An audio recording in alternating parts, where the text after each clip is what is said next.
Valsad rural પોલીસની ટીમે Atul overbridge પાસેથી ઓક્સિજન બોટલની આડમાં લઈ જવાતા ટેમ્પામાંથી કુલ 69,200 રૂપિયાના દારૂ સાથે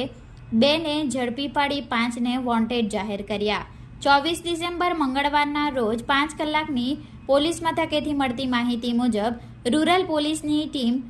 પોલીસ મથક હદ વિસ્તારમાં પ્રોહિબિશનના ગુનાઓ શોધી કાઢવા માટે પેટ્રોલિંગમાં ફરી રહી હતી, જે દરમિયાન ખાનગી રાહે બાતમી મળી હતી કે એક ટેમ્પો નંબર GJ05BZ2777માં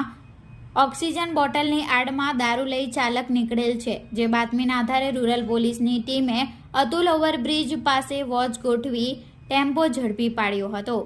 ટેમ્પા અને ચાલકને તેમજ અન્ય કિસમને પોલીસ મથકે લાવી તમામ મુદ્દામાલની ગણતરી કરતા ટેમ્પાની કિંમત 5,860 નંગ વિદેશી દારૂ જેની કિંમત 69,200, 2 મોબાઈલ ફોન જેની કિંમત 10,000 મળી કુલ 5,69,200 રૂપિયાનો મુદ્દામાલ કબજે લઈ 2 ઈસમોને ઝડપી 5ને વોન્ટેડ જાહેર કરી પ્રોહિબિશન અંગે રૂરલ પોલીસ મથકે ફરિયાદ દાખલ કરી હતી।